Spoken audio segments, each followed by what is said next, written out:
자, 수업 시작할게요. 안녕하세요. 네, 반갑습니다.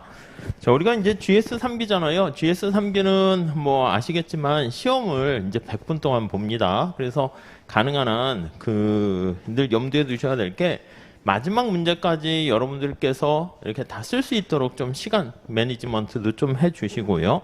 오늘은 뭐 좀 가볍게 시작했는데 그 임금 보수 체계 그거 좀 잘 쓰셨는지 잘 모르겠네. 그래서 우리 시험 오늘 봤던 거에 대한 제가 간단한 해설을 하고요. 그리고 우리 교재 보면 파트 3에 해당하는 게 제가 3기 때 좀 수업을 하려고 하는 거거든요. 그래서 거기 나와 있는 약간 그건 진도별로 조금 배치는 해놨어요. 그러니까 이 시험은 전범위로 하는데 진도별로 약간 중요한 포인트를 노동 공급, 수요 이렇게 우리 봤었던 거대로 좀 말씀을 드리도록 할 거예요. 3기 때는 뭐 새로운 뭐 내용을 많이 설명드리거나 뭐 그러진 않을 거고요. 약간 뒷부분 관련해 가지고요. 뒷부분에 있어요. 파트 3 뒷부분에 뭐 약간 뭐 임금 격차나 그런 거 할 때 우리나라 교수님 책에 나와 있는 옛날 얘기들을 좀 몇 개 좀 설명드리려고 해요. 그거는 나올 가능성은 되게 낮지만 나오게 되면 아예 좀 너무한 뭐 그런 스타일이어서 그런 것 좀 말씀드리고 몇 개 뭐 한두 개 새롭게 추가된 거 뭐 얘기할 거고 뭐 이렇게 뭐 새로운 걸 엄청 하거나 그러진 않을 겁니다. 자, 오늘 시험 본 거 바로 들어가도록 할게요. 자, 그래서 이제 전범위를 돌리셔야 됩니다. 아셨죠? 근데 이제 늘상 문제 또 새롭게 이렇게 막 만들고 하다 보니까 약간 뭐 이렇게 고되긴 한데 그래도 만들고 나면 또 이렇게 여러분들이 잘 썼나 궁금하기도 하고 뭐 그렇습니다. 한번 제가 이제 다음 시간에 채점은 제가 직접 해요. 직접 해가지고 여기다 할 테니까 가능한 한 쓸 수 있도록 하세요. 아셨죠? 자기가 좀 완벽하지 못하더라도 이 스트레스를 받거든 전범이니까. 그래서 늘 말씀드리는 게 여러분들이 자신과 타협을 하고 또 저랑 타협하려는 분들이 많아요. 그건 뭐냐면 저기요 3기는 뭐 그냥 그러니까 1기만 복습 잘하고 시험장 가도 고득점 가능할까요? 아니, 지금까지 그렇긴 했어. 근데 우리가 내는 시험 문제 모의고사가 그렇게 난이도 높게 어렵게 내진 않을 거예요. 1기인데 좀 그래도 변형된 1기 뭐 그런 거니까 가능한 한 시험은 볼 수 있도록 하시고 이게 전범위 스트레스를 받으셔야지 그게 이제 자기도 모르게 뭐 그렇죠. 각성하게 돼서 실력이 올라가게 되니까 조금 한번 잘 따라와 주시죠. 자, 문제 1번에서 물음 1 한번 보겠습니다. 자, 노동 수요 곡선과 공급 곡선이 있는데 1번에서는 균형 임금과 고용량을 구하세요. 이렇게 돼 있어요. 자, 이제 문제가 노동 시장이 우리의 관심사가 되는 거죠. 노동 시장의 균형. 자, 근로자와 관련된 게 노동 공급이고 고용주인 기업과 관련된 게 노동 수요 이렇게 됩니다. 노동이고요. 임금 이렇게 있죠. 자, 거기 수요 곡선하고 공급 곡선이 주어졌는데 뭐 균형 임금과 균형 고용량 잘 푸셨을 거예요. 근데 이제 시험장 가면 그것도 이제 틀리면 그게 딜레마야. 아예 이 균형점을 찾으셔야 되는데 얘 공급 수요 균형점을 잘못 찾으면 뒤에가 쫙 밀려버려요. 그러니까 어려운 건 아니지만 좀 실수를 하지 않도록 해주세요. 자, 노동의 수요 이렇게 있네. 거기 보시면 얘는 마이너스 50W 플러스 200 우하향하는 형태죠. 노동의 공급은요. 거기 있는 것처럼 50W 이렇게 돼 있습니다. 자, 수요와 공급이 같은 상황이니까 1번은 요거 이꼴로 놓고 푸시면 되는 거죠. 자, 그러면 그 균형 임금과 균형 거래량 그래프도 그려놨는데 여기가 2, 여기가 100 이렇게 돼요. 뭐 거기는 뭐 그래프까지 그려놨는데 배점이 5점이니까 계산만 잘하면 다 받으실 거예요. 근데 뭐 그래프가 복잡한 그래프 아니니까 간단하게 빠르게 그려주시면 첫 인상이잖아. 이미지가 좋지 않을까 합니다. 1번이고요. 자, 다음 페이지에 그림 나와 있죠. 참고로 보시고 자, 이거를 여기서 그냥 끝날 거면은 W로 바꾸지 않아도 되는데 뒤에 보면 여기다가 세금을 때리거나 보조금을 주거나 하면은 이 곡선이 이동해야 되는데 그러려면 수직축이 W로 돼 있으니까 W로 변환해 주는 것도 괜찮아요. 네, 그래서 일부러 거기 W로 바꿔서 써놨습니다. 자, 물음 2번 가볼게요. 자, 정부가 여기에 이제 개입을 하게 되는 거죠. 스토리는 정부 개입. 근데 정부가 개입하는 방법이 뭐 여러 가지가 있습니다. 단순하게 가격을 통제하는 게 있어요. 그래서 우리가 뒤에 4번입니까? 최저임금제 하면은 수요 곡선과 공급 곡선은 가만히 움직이면 안 돼. 그래서 가격 상한제, 하한제 그게 있어. 그래서 첫 번째가 가격을 통제할 수가 있고요. 자, 이거 큰 그림으로 보는 거야. 가격을 통제할 때는요, 두 가지가 있습니다. 가격 상한제 요게 있고, 이게 우리가 이제 흔히 최고 가격제 이렇게 얘기하죠. 그리고 가격 하한제 이렇게 있습니다. 하한제. 요거 이제 최저임금제 할 때 많이 할 거야. 최저가격제인데 최저가격제 이렇게요. 자, 이거 말고 정부가 텍스를 부여하거나 보조금을 지급해서 개입할 수 있습니다. 이렇게 조세를 부과하는 경우가 있겠죠. 이 조세 부과하는 게 사실은 마이너스 조세가 이제 보조금하고 똑같기 때문에 음의 텍스가 보조금이죠. 그러니까 같은 맥락으로 보시면 되겠습니다. 근데 이걸 텍스를 부과할 때는 누구한테 부과하는가 그거를 보셔야 되는 거죠. 첫 번째는 고용주한테 부과 가능합니다. 형식적으로 고용주에게 부과할 수가 있고 근로자에게 부과할 수 있습니다. 그러면 고용주한테 텍스를 부과했다라고 하면은 이거 우리 2기 끝날 때도 우리 했었잖아. 이게 우상향하고 우하향 하는 거는 별로 헷갈리지 않는데 수직이나 수평이 되면 그게 거기서 헷갈리는 경우가 되게 많아요. 그렇기 때문에 언제나 이렇게 답안제는 쓰시지 않으셔도 되는데 문제에서 수직이라고 하면 그냥 수직으로 그리시면 되는데 자기 스스로 헷갈려서 발목을 잡을 수 있기 때문에 약간 우상향, 우하향 해놓고 들어가는 것도 괜찮아요. 자, 고용주한테 부과하면 어떻게 됩니까? 텍스를 부과하게 되면 근로자한테 부과하는 거 먼저 하세요. 그럼 이렇게 비용이 올라가는 것처럼 위로 올라가. 그래서 0, 1, 2 이렇게 찾는 거죠. 결과는 똑같아져야 됩니다. 이거 두 개가 똑같아져야 돼. 그래서 보통 경제 원론 책에서는 특히 우리가 들어보셨을 맹쾌 경작 이런 데는 곡선 이동시키지 않아. 어차피 똑같으니까 0, 1, 2만 점을 찍고 그냥 설명하기도 해요. 근데 우리는 그려주는 게 좋긴 해. 자, 고용주한테 부과하면 노동의 수요가 아래로 가야 돼. 0, 1, 2 찾아야 되니까 0, 여기가 1, 여기가 2 이렇게 되면 고용주한테 부과하면 얘가 밑으로 가서 2점에서 만나도록 하면 되겠습니다. 오케이, 이게 이제 기본이야. 그리고 이제 우리가 여기 최저가격제 하게 되면 최저임금제죠. 수요와 공급이 이렇게 있으면 노동시장에서 결정된 균형임금이 너무 낮은 거야. 그래서 자, 이거 이상 올려서 임금을 밑으로 내릴 수 없습니다. 하한선을 설정하게 되면 이게 최저임금제야. 그때 막 곡선을 이동시키면 완전히 틀려요. 곡선을 이동하지 않고 가격을 통제해서 이거 밑으로 내릴 수 없도록. 이 경우에는 어떻게 됩니까? 실업이 발생하게 되는 거 알 수 있고요. 근데 요거 두 개 공통점 뭐예요? 균형, 정부의 개입이 없을 때보다는 이렇게 고용이 감소합니다. 얘도 고용이 감소해요. 거래량이 감소해요. 즉 뭐다? 정부가 개입하게 되면 왜 나쁜가? 라고 하면은 사회적 후생 손실이 발생합니다. 얘가 왜 발생하는가? 라고 하면요. 시장을 위축시키기 때문에 그렇다. 그러니까 주로 이제 과소, 고용 이런 측면에서 문제를 야기하게 되는 거죠. 아시겠죠? 그러니까 이 위축시킨다라는 게 이제 뭐냐면 이제 시장에 개입을 해서 정확하게 말씀드리면 시장의 가격 기능을 왜곡한다. 이렇게 보시면 되겠습니다. 자, 이 왜곡이 바로 비효율성.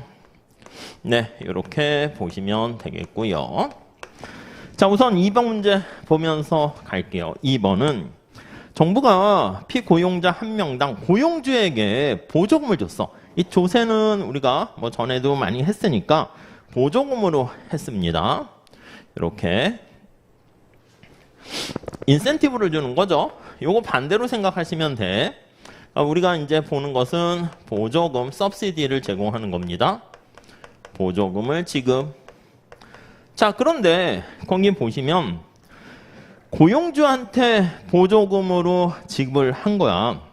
그럼 고용주한테 지급하게 되면은 보조금은 이렇게 수요를 더 촉진시키도록 하는 거잖아요. 밑에 해설로 바로 들어가게 되면 이렇게 되는 겁니다. 노동의 수요 곡선, 공급 곡선 이렇게 있으면 얘가 원래 2죠. 두 번째 페이지에 보시면 세 번째 페이지네요. 거기 보시면 중간에 내용 옆에다가 제가 그림을 안에 집어넣었어요.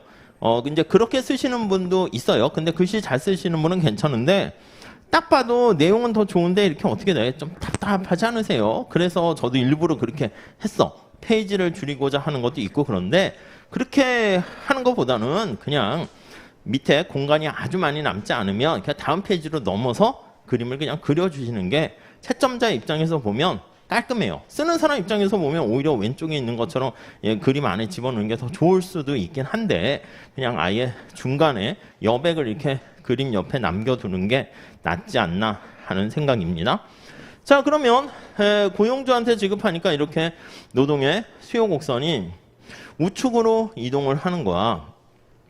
그러니까 보조금을 지급한다는 건 뭐냐면 고용을 촉진하게 되면 촉진 시 인센티브를 제공한다. 이렇게 보시면 되겠습니다. 그래서 노동의 수요 곡선이 우측 이동하는데 밑에 거기 보시면 수요 곡선이 우측 이동시켰는데 새로운 점이 생겨. 그럼 0, 1, 2 찾으셔야 되는데 이렇게 똑같이 보면 돼요.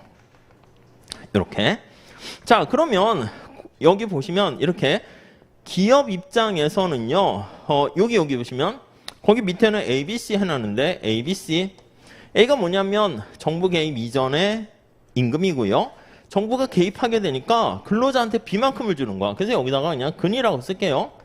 뭐 거기 뭐 S, D 뭐 이거 하지 마세요. 그거 좀 버리시고 밑에 근로자가 수취하는 임금은 여기 값이 3 이렇게 되고 근데 여기 보시면 점점점점 해가지고 요게 기업이 고용주가 지불하는 임금은 1 해가지고 이렇게 차인 만큼 이득을 보게 되는 겁니다. 그래서 요 A, B, C 이렇게 되는 걸 알 수가 있고요. 그러면 여기가 100 되는데 150 이 값을 찾아야 되거든요. 그래서 고용주가 지불하는 금액이 1로 이렇게 되도록 하기 위해서는 요 값을 알 수 있잖아. 1을 집어넣어야 돼. 집어넣으면 여기가 150이 되고 요 값을 집어넣어서 공급곡선에 집어넣어서 B를 찾아야 되고요.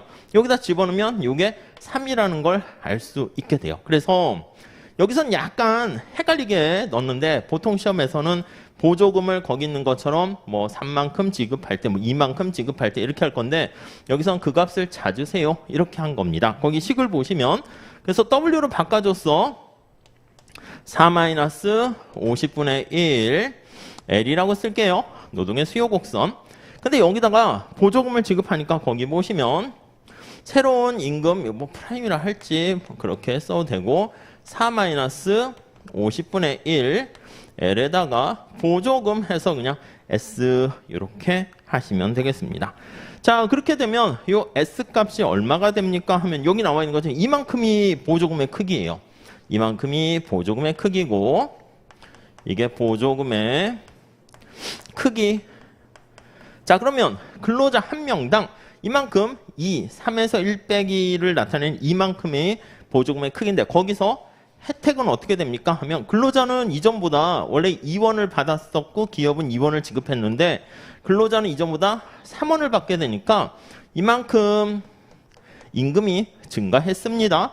그래서 좀 지저분합니까? 요게 근로자의 이득이라고 볼 수 있고요. 고용주 입장에서는 원래 2라는 임금을 줬는데 이제는 1만큼 줘도 돼. 그러니까 이 보조금 2의 혜택을 정확하게 요건 기울기가 플러스 1, 마이너스 1 이런 식 뭐 비슷하게 대칭되어 있으니까 요거는 근로자가 받는 혜택 이렇게 보시면 되겠어요. 자, 다시 이거는 고용주죠. 고용주는 더 적은 임금을 주니까 고용주의 이득, 요거는 근로자가 얻게 되는 이득 이렇게 됩니다. 자, 우리가 앞에서 얘기한 것처럼 고용을 더 하게 되면 장애인이라든가 등등등 더 하게 되면은 뭔가 인센티브 줄게 이렇게 하는 거잖아요. 그러면 뒤에 다시 후생으로 얘기는 하겠지만 근로자도 행복해지고 고용주도 행복해집니다. 야, 그럼 더 좋은 거 아니야? 고용도 더 증가했잖아. 아니요. 경작 입장에서는 물이 100도씨가 딱 최적인데 그거보다 물이 온도가 적어도 안 좋은 거고요. 그거보다 온도가 더 뜨거워도 낭비라고요. 자, 그래서 우선 첫 번째 볼 거는 아니 그러면 근로자 단위당 이만큼의 보조금을 주는데 그럼 전체 보조금의 총액은 얼마입니까? 그걸 물어봤어. 이 면적이죠. 이 면적. 이 제가 빗금까지 쳐놨어요. 이 면적이 보조금의 총액. 근로자 한 명당 2의 보조금을 주는데 150명을 채용해야 되잖아. 이 면적이 보조금의 총액이다. 이렇게 보시면 되겠어요. 그리고 미리 결론부터 알고 계셔야 되는데 자, 그림을 그릴 때 조세를 부과하게 되면 과소 이렇게 가격 상한제나 하한제를 하게 되면 이만큼의 노동시장이 위축돼서 이게 사회적 후생 손실입니다. 조세를 부과해도 마찬가지야. 여기 삼각형 생기는 게 사회적 후생 손실이야. 그래서 거래가 감소하지 않으면 후생 손실은 없는데 후생 손실이 생겨요. 여기도 후생 손실이 생깁니다. 그러면 이거는 바람직한 수준보다 고용이 증가했으니까 후생 손실이 없나요? 그게 아니라니까. 여기서부터 과다하게 가게 되면은 일을 하지 않아야 될 사람이 축구를 하지 않아야 될 사람도 축구를 하게 되니까 전체적으로 적절한 배치가 이루어지지 않아서 이만큼 면적 기억해 두시죠. 이게 사회적 후생의 크기다라는 거, 그건 결론을 알고 들어가셔야 되고 저거를 이제 근로자 잉여, 고용주, 기업의 잉여, 전체적인 정부 잉여, 보조금이 이만큼 들어가니까 그걸로 이렇게 나타내는 것도 좀 체크를 해 주셔야 돼요. 이제 그게 예전에는 보조금을 지급했을 때 발생하는 후생 손실의 크기를 그래프를 그려서 설명하세요. 이게 이제 그냥 좀 전통적인 방법이면 최근에는 귀찮은 거야. 그래서 이렇게 식으로 줘서 야, 보조금 크기랑 사회적 후생 손실 구해. 그러면 계산까지 하셔야 되는 거죠. 그러니까 뭐 계산 살짝 해 주시고 어려운 수식을 쓰거나 그러진 않을 거예요. 그러니까 한번 좀 체크해서 그림 그려서 보시면 되겠어요. 자, 물음 3번 볼게요. 근로자들에게 고용주한테 보조금을 지급하는 대신 근로자에게 보조금을 지급했습니다. 그래서 균형 임금 자체를 요거 1로 하락하는 거야. 그러니까 이거는 이제 실제로 고용주가 지급하는 게 임금이 1이라는 거고 이제 근로자는 이만큼 다시 보조금을 받게 돼, 일을 하면. 그러니까 장학금 받는 것처럼. 그래서 근로자가 실제 받는 임금은 3. 그러니까 사실은 2번, 3번이 뭐냐면 곡선을 이동시키는 것만 차이가 나는 것이고 나머지 효과는 똑같습니다. 그래서 뭐 A, B, C라고 하면 여기서는 근로자한테 부과하게 되니까 노동 공급 곡선이 우측으로 이렇게 이동을 하게 되고요. 요 점을 찾는 거죠. 그래서 여기가 A, 여기 C로 했습니까? 여기가 B 이렇게 돼서 A, B, C 요거 똑같이 맞춰서 그리시면 돼. 그리고 값을 계산해야죠. 거기 뭐 뒤에 잉여까지 표현하려고 A, B, C, D, E, F, G 뭐 이렇게 넣어놓긴 했는데 요거랑 맞춰서 보시면 돼요. 100이고 역시 150. 근로자들에게 일을 하세요. 일을 하면 정부가 보조를 해줄게요. 뭐 이렇게 얘기를 하는 거야. 그러면 이전에는 임금을 뭐 시간당 2만 원을 받았으면 그거 갖고 제가 일하기는 그런데요? 하는데 정부가 보조를 해주니까 일을 하면 보조 받아서 3만 원 받게 되는 거. 그러니까 근로자 입장에서는 일할 유인이 생기게 되는 거죠. 그러니까 그래프는 똑같아요. 똑같은 건데 뭘 이동시켰는가? 거기에만 초점을 맞추시면 되겠습니다. 자, 그래서 역시 보조 금액은 똑같이 위에 거랑 같이 보시고 사회적 후생 손실은 요 삼각형이다 라고 보시면 되겠습니다. 아시겠죠? 자, 그래서 왼쪽에도 그냥 뭐 WSD 하려고 했는데 그렇게 하지 마시고 그냥 이거 숫자를 쓰세요. 2, 3, 1 이렇게 쓰는 게 나을 것 같고 그냥 W0, W1, W2 뭐 이런 식으로 쓰시는 게 더 나을 것 같아요. 예, 그래서 뭐 그 정도 한번 봐주시고 그림 왼쪽에 보면 WD와 S 뭐 이렇게 표현해놨는데 그 차이는 3이 아니고 2예요. 죄송하지만 그거 하나 왼쪽에 그림 왼쪽 우리 4페이지 그림 밑에서 네 번째 줄입니까? 그 S가 이거잖아. 보조금의 크기를 이렇게 하던 똑같은데 S라고 하면 이 S의 크기는 2다. 이렇게 보시면 되겠죠. 근데 단위당 이만큼의 혜택을 보는데 근로자가 1의 혜택을 가져가고 고용주가 1의 혜택을 가져간다라고 보시면 되겠습니다. 자, 보조금 총액은 역시 150 곱하기 2 해서 300 똑같이 보시면 되겠어요. 자, 그 다음에 요걸 이제 보조금으로 하지 않고요. 여기 나와 있는 것처럼 가격 여기 보시면 최저임금제를 통해서 가격 하한제를 설정하게 되면 물음 4입니다. 최저임금을 요거 3으로 설정했어. 그럼 밑에 그림 잘 그려놨죠. 그래서 이렇게 하면 이렇게 실업이 발생하게 되는 거 알 수가 있습니다. 그래서 그 정도 정리를 하시고요. 어렵지 않은 거니까 뭐 연산만 잘 하시면 되겠습니다. 여기서 제가 말씀드리고 싶은 거는 뭐냐면 자, 우리 6페이지로 가볼게요. 최저임금과 보조금 지급 효과 비교하고 있어요. 자, 밑에 나와 있는 게 보조금을 지급했을 때 나타내는 건데 다시 한번 두 개 어차피 실질적인 측면은 똑같으니까 포인트만 그려볼게요. 자, 이렇게 그리면 이게 수요 곡선, 공급 곡선 이렇게 있고요. 여기가 A, 여기가 B, 여기 쭉 내려 그려서 C 이렇게 됐어요. 자, 그러면 우리 다음 페이지에 제가 표로도 정리를 해놨거든요. 그림도 그냥 뭐 이걸 또 그릴 건 아니야. 근데 눈에 복습하기 좋게 7페이지에 그림을 다시 거기다 갖다 넣는데요. 한번 그거대로 한번 보시죠. 여러분들은 그냥 그 ABCD보다는 색깔을 그리셔가지고 다양한 형광펜을 갖고 계시니까 그걸로 보시면 좋겠어요. 자, 그러면 기업 입장에서는 노동의 수요 입장에서는 임금이 2였었는데 1로 임금이 하락하지 않습니까? 그러면 노동을 수요하는 고용주 입장에서는 잉여가 얼마나 증가해요? 네, 형광펜으로 표현하면 연두 색깔 면적만큼이 증가한다라는 거 알 수가 있을 거예요. 이렇게 거기 표라고는 표현했을 때 이만큼이 증가한 거예요. 그러면 고용주의 잉여가 증가 이렇게 되는 거죠. 네, 그래서 면적으로 하면은 DEF입니까? 네, 기업의 잉여 증가. 자, 그런데 근로자는 임금을 산 만큼 더 많이 받게 돼요. 노동시장 전체에서 근로자들 일자리도 더 많이 생기고. 그러니까 이전에는 근로자 입장에서 봤을 때는요, 잉여가 이렇게 있었는데 여기서부터 이만큼 더 추가적으로 더 증가하게 되는 거 알 수가 있죠. 그래서 여기서부터 이렇게 잉여가 증가하게 됩니다. 요 파란 색깔 면적 거기로 따지면 ABC가 되겠죠. 이거는 근로자의 잉여가 증가 이렇게 된 겁니다. 이게 다 좋은 거잖아. 근로자도 해피해지고 기업도 해피해졌습니다. 정부는 보조금을 주려면 재원이 있어야 되잖아. 근데 그 재원이 어디서 마련됩니까? 아까 얘기한 보조금 총액 요걸 계산해야 되는데 저기서 파란색을 썼으니까 이걸로 할게요. 이만큼 보조금 총액이 필요한 거죠. 그쵸? 이 핑크 색깔 직사각형의 면적이 정부의 재정이 이만큼 필요한 거니까 잉여가 감소한다고요. 이해되시죠? 그 그림 색깔 이미지로 기억해 두세요. 뭐 표현하는 거는 뭐 우선 둘째고. 자, 그래서 여기 보시면 경제 주체인 고용주와 기업과 근로자 잉여는 증가하는데 정부의 잉여는 감소합니다.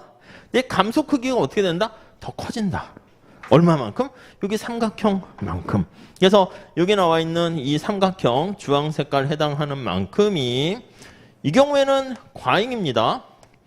과잉 고용으로 인한 사회적 후생 손실 이렇게 정리하시면 돼요. 그러니까 이게 이제 기본이고요.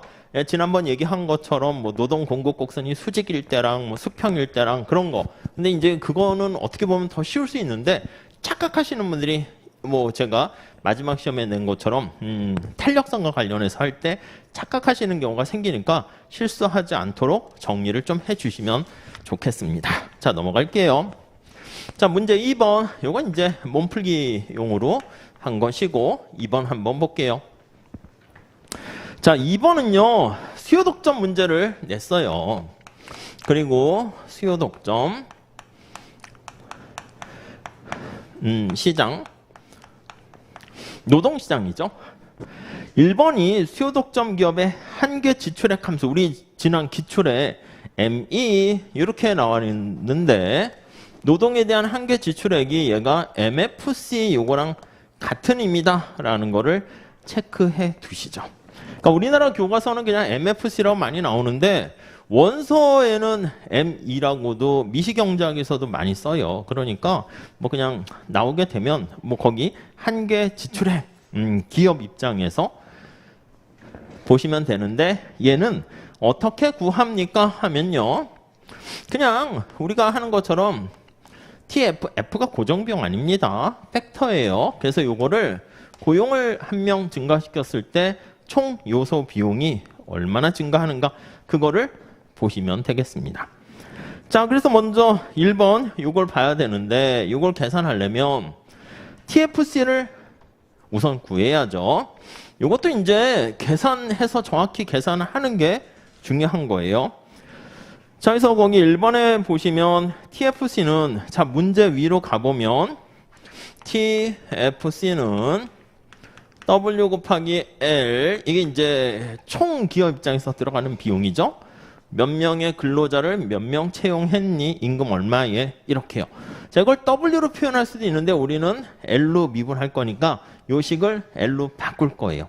만약에 시장에서 임금이 고정돼 있으면 미분하면 그냥 W로 항상 일정하게 돼서 뭐 수평 이렇게 될 텐데 거기 보시면 네 번째 줄에 W가 4L로 이렇게 주어졌고 L 이렇게 되겠네요. 그쵸? 자, 그러니까 여기는 4L의 제곱 이렇게 됩니다. 자, 그러면 MFC는 요거를 L로 미분하는 거니까 2가 내려가고 하나 빠져요. 8L 이렇게 되겠죠. 끝이에요.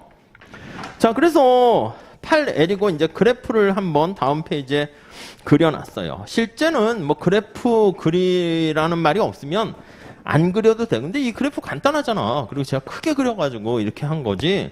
그냥 이렇게 도출된 다음에 거기 있는 것처럼 이렇게 우리가 그냥 공급 곡선에 해당하는 AFC가 되겠죠. 4L 기울기 2배 가파르게 되겠죠. MFC 얘는 8L 이렇게 보시면 돼요.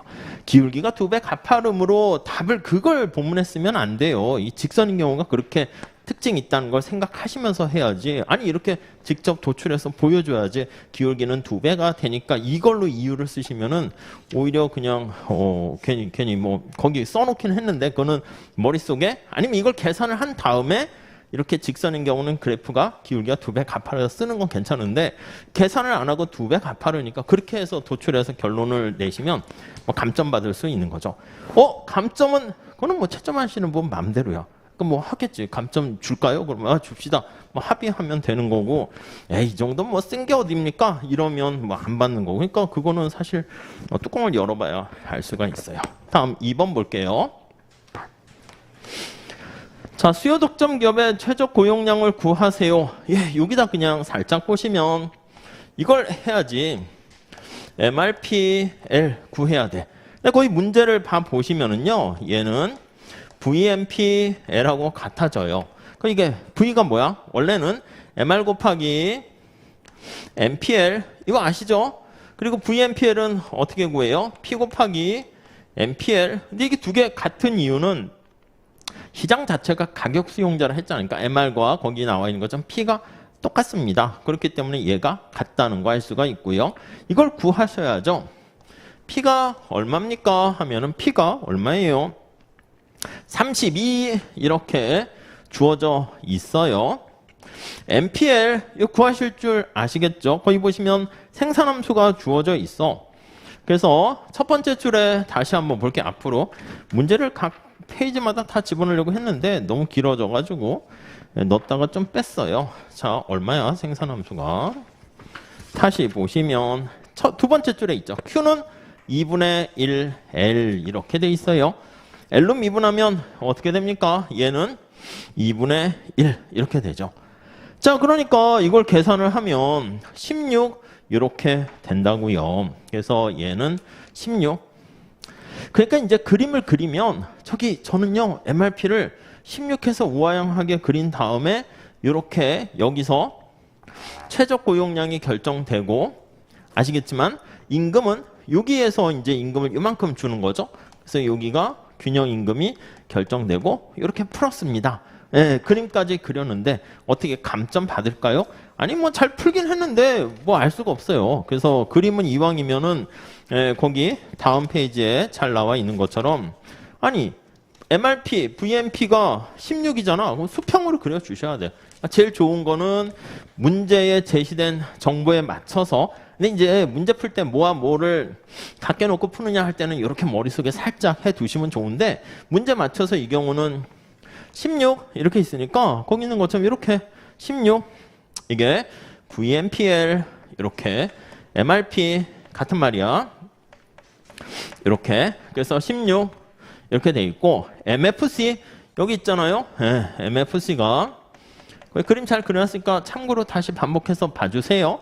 그리고 여기 W는 이렇게 돼 있어. 그러니까 여기가 이제 최적이 되는 거지. 자, 그럼 뭐와 뭐를 놓고 최적으로 풀어야 돼? MFC랑 MRP가 같을 때 최적이잖아. 그러니까 계산은 그렇게 복잡하게 하진 않습니다. 그러니까 우리가 뒤에 파트 3 저 뒤에 보면은 어려운 계산 문제까지 넣어놨는데 막 루트도 있고 지저분한 것도 있는데 실제 우리 시험에서 이렇게 간단하게 떨어져. 그러니까 자기가 뭔가 푸는데 막 이상하게 막 뭐 나오면 스톱하시고 문제를 다시 한번 보셔야 돼요. 아셨죠? 채점 출제하는 분들이 미리 계산해서 식이 복잡하게 진행되기보다는 계산할수록 깔끔하게 떨어지는 쪽으로 문제를 변형을 시켜요. 그러니까 거꾸로 깔끔한 것부터 이렇게 하다 보니까 문제 자체가 복잡하는데 솔루션 풀어나가면 오히려 깔끔해지는 측면이 있어요. 오히려 문제를 그냥 깔끔하게 이렇게 해서 하게 되면 답이 막 지저분해지고 안 떨어지고 막 그렇습니다. 자, 그러면 여기가 이렇게 됩니다. 그림 잘 그리시면 되겠고 2를 여기다 집어넣어야지. 집어넣으면 기울기가 좀 작으니까 절반해서 8 이렇게 되는 거. 이거 계산하는 게 중요합니다. 자, 그 다음 넘어가도록 하겠습니다.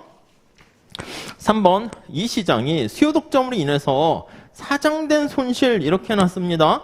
사중 손실은 얼마입니까? 자, 우선 계속 얘기하지만 이것도 독점이잖아. 경제학에서 정부가 개입하거나 독점이거나 이렇게 되면 바람직한 시장 자체를 왜곡해요. 주로 이제 과소 생산 공급되거나 아니면 이 경우는 이제 과다지. 그래서 과소 또는 과대 생산으로 비효율성이 발생합니다. 주로 이제 독점인 경우는 이제 과소가 되겠죠. 자, 그리고 이제 약간 뭐 이론 외부성 그런 것들도 이제 과소 이렇게 돼요. 나쁜 거는 이제 과대라고 돼요. 과대, 나쁜 것들. 자, 그래서 우선 여기 보시면 여기가 이제 바람직한 거야. 이게 시장에 맡기면 W 임금, 공급 곡선과 이게 수요 곡선이니까 여기 4 이렇게 됩니까? 이런 식으로 될 텐데 거기 그림 잘 그려놨어요. 사회적 후생 손실은 얼마가 됩니까? 요 삼각형. 네, 앞에 1번도 그렇고 2번도 그렇고 사회적 후생 손실 계산하는 거. 이쪽 나오면 언제나 이걸 물어볼 수밖에 없어요. 네, 직접 계산하는 겁니다. 8 뭐 이렇게 나와야 되겠어요. 아셨죠? 그림 잘 그려주시고 사중 손실 계산 잘 하시고 여기 최적 고용량과 수요 독점 하에서 임금 잘 계산하시고 중요한 거예요. 근데 이 정도 나오면 모든 수험생들이 계산은 다들 정확하게 하실 거란 말이야. 그럼 이제 뭐 그래도 전체적인 맥락에서 이렇게 볼 때 뭐 이거 다 맞았네. 그럼 이제 그림 이렇게 그리는 사람은 감점 들어갈 수밖에 없는 거지 뭐. 그래서 뭐 아예 이걸 다 계속 얘기하지만 아예 이거를 모든 수험생이 다 거의 100질 냈어. 근데 이렇게 그렸다. 그럼 기특하잖아. 그럼 당연히 점수를 주는 것이고 다 잘 썼어. 근데 혼자 이걸 이렇게 안 그리고 이렇게 그렸어. 그럼 감점 받는 것이고. 그러니까 이게 계속 얘기하는데 제가 이렇게 썼는데 어떻게 몇 점 나올까요? 절대평가가 아니라니까. 또 표정까지 돌리고 그러기 때문에 다른 친구들이 어떻게 썼나 그걸 봐야 되는데 그걸 어떻게 뭐 다 설문조사해서 할 수 있겠어요? 그러니까 뚜껑을 열어봐야 알겠죠. 자, 다음 3번 문제 한번 볼게요. 3번. 자, 임금 체계에 관련된 거예요. 개수급과 시간급에 대한 급여에 대한 내용이다. 1번 개수급과 이 개수와 관련된 거죠. 이거는 이제 상품의 생산 양에 따른 게 아니라 시간에 따라서 이렇게 임금을 주는 거야. 뭐 수강생 수에 따라서 강사료를 주는 거랑 시간당 해서 주는 경우 뭐 그런 것도 있습니다. 뭐 학원마다 뭐 상황이 다르겠죠. 보통은 어떻게 주는 경우가 많냐면 시간급으로 하거나 개수급 둘을 다 적용해. 그래서 처음 시작하는 강사들은 수강생이 당연히 없을 거 아니야. 그런 경우는 이게 더 좋으면 학원에서 이렇게 최저 뭐 시급 얼마를 좀 보장을 해주고, 근데 이제 그걸 이제 넘었으면 요거에 맞춰서 해주고, 좋은 학원은 이제 그렇게 하죠. 자, 다음 밑에 볼게요. 물음 1. 기업이 우리 책에 있어요. 파트 1에 보시면 개수급, 시간급에 나와 있는 내용 다 설명드렸는데 이걸 이렇게 문제로 만들게 되면 야, 이걸 뭘 어떻게 써야 될지 그런 걸 잘 고민하시면 되는데 내용은 해설 보시면 다 알고 있는 거야. 그러니까 이제 여러분들께서는 앞으로 어떤 작업을 하냐면 뭔가 새로운 거를 더 막 이렇게 고민하는 게 아니고요. 우리 노경에선 그런 건 없어요. 그렇기 때문에 내가 기존에 알고 있던 거를 야, 거기서 지금 뭘 묻는 거지? 그것만 좀 찾으시고 어떤 내용들을 집어넣으면 되지? 그런 것만 좀 고민하시면 되겠습니다. 자, 기업이 개수급 보상 체계를 제안할지 시간급 보상 체계를 제안할지 결정하는데 영향 미치는 거 뭐가 있냐? 얼핏 보면 떠오르는 게 몇 개 없을 수도 있어. 뭐 근데 거기 목차 잡은 거는 꼭 그렇게 할 건 아닌데 야, 그렇게 좀 잡고 들어가야지 분량을 늘릴 수가 있단 말이야. 안 그러면 그냥 한 5줄 쓰면 그냥 끝. 학교에서 경제학과에서 뭐 이런 문제 나오면 늘 그렇듯이 뭐 5줄 대충 쓰면 그냥 점수 줘요. 근데 우리는 그게 아니라니까. 그러니까 이왕이면은 좀 뭔가 논리적으로 제목의 결과들을 다 보여주면 채점하시는 분이 좋아하세요. 자, 개수급과 시간급에 대한 언급을 좀 하고 들어가는 거야. 만약에 1번 내용 안 써도 어떻습니까? 안 써도 뭐 돼. 그냥 바로 2번에 뭐 관측 가능성 아니면 감시 비용 이렇게 들어가도 되는데, 그러니까 제가 좀 공부를 위해서 많이 쓴 것도 있긴 한데 그냥 뭐 간단하게 한 2-3줄 쓰면 돼요. 자, 개수급은요. 자, 거기 보시면 임금 지급을 근로자가 생산한 수량에 근거해서, 그렇죠? Q에 근거한다고. 수량에 근거해서. 다음, 예를 들어 의류 근로자들이 생산한 바지의 양에 따라 급여가 수수료를 지급하는, 뭐 책에는 수수료라고도 커미션이라고도 나와요. 아무튼 그렇게 임금을 준다. 시간급은요. 자, 근로자가 투입한 시간에 비례해서, 그냥 말 그대로죠. 수량에 비례해서 시간에 비례해서 보수를 지급하는데, 자, 우리 거기 보시면 특히 단기에는 그 얘기는 안 쓰셔도 돼. 가로로 묶으세요. 근데 알고는 계시면 좋을 것 같아요. 보리아스 교수님 책에 뭐 들어가 있는 거라서 단기에는 생산한 생산물의 수량과는 관련이 없다. 예, 단기에는. 그러니까 수량과는 관련 없고 시간, 이게 중요하다. 아니 그러면 장기는 다릅니까? 예, 거기 마지막 줄 보시면 장기가 되면 근로자의 성과 같은 것들을 이렇게 계속 누적해서 쌓일 거 아니겠습니까?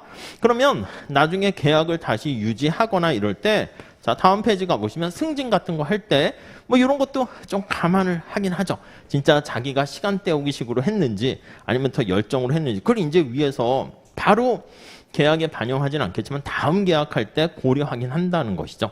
그러니까 이제 단기에는 그렇게 있는데 뭐 굳이 거기까지는 언급 안 하셔도 될 것 같습니다. 넘어갈게요.